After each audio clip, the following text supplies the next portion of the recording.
Hey guys, today I just wanted to take a moment to talk about the stylized graphics in EverQuest Next. For starters, let's discuss the benefits that this style offers. First of all, I believe the feeling that these graphics evoke are what I like to call the warm and fuzzy effect. I think that they evoke a response, one of feel-good emotion. Colorful things are, well, colorful, and most people, believe it or not, like colorful things. Why? Because they're fun to look at, it's just that simple. Another thing they tend to do is evoke a feeling of childhood innocence.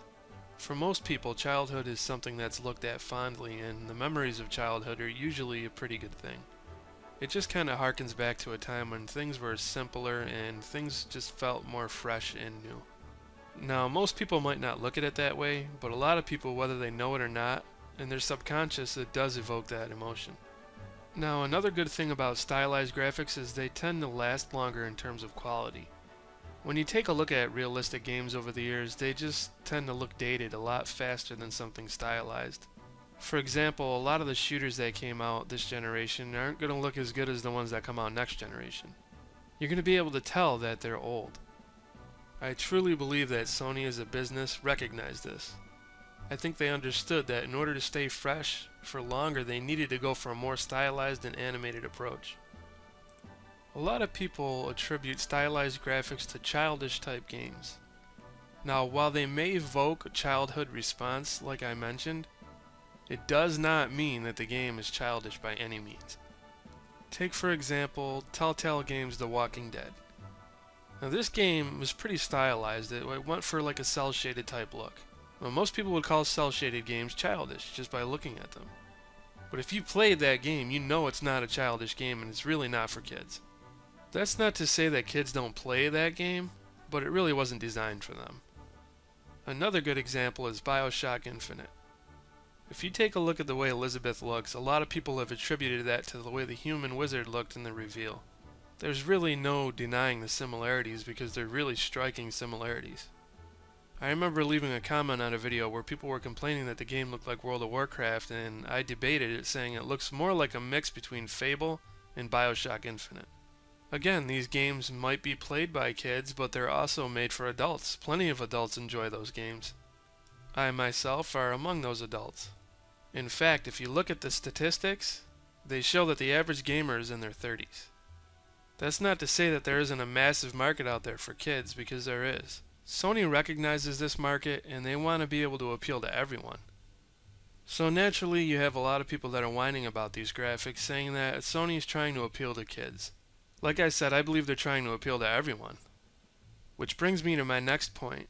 If you take a look at some of the discussions about the Cure and Mal, a lot of people are attributing it to the Lion King. I mean, I must have seen at least a half a dozen Photoshop references with Simba's head over the Cure and Mal.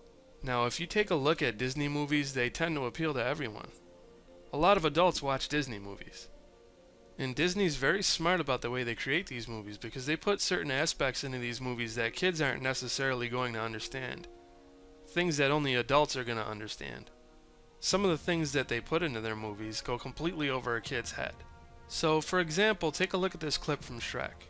I'm not the monster here, you are! You and the rest of that fairy tale trash poisoning my perfect world. Now tell me, where are the others? Eat me! Now, an adult is going to perceive that in a completely different way than a kid is going to perceive it. Almost every Disney film that I have seen recently, when I say recent, I mean the past 10-15 years, they all do this. So the point I'm trying to make is that Sony understands this, and they're going for the same approach. Not in the way that they're going to be telling jokes, but in the way that it appeals to everybody. But you can't please everyone, and you're going to have a lot of cynics out there that are just saying World of Warcraft clone or Disney wannabe. That's just the way it is. And that's why they've coined the phrase haters are going to hate. So that's really the only negative I can think of about the whole graphic style, is that it's just not going to appeal to everyone, and there's going to be a small margin of people who don't play it based on graphics. But when it comes down to it, we all know that graphics are nothing compared to gameplay. Gameplay always takes the top position over graphics. But I'm not going to get into gameplay right now because I think that it's something that really does need to wait until we know more about the gameplay. I for one love a stylized graphic system, and I love colorful graphics, and I always have.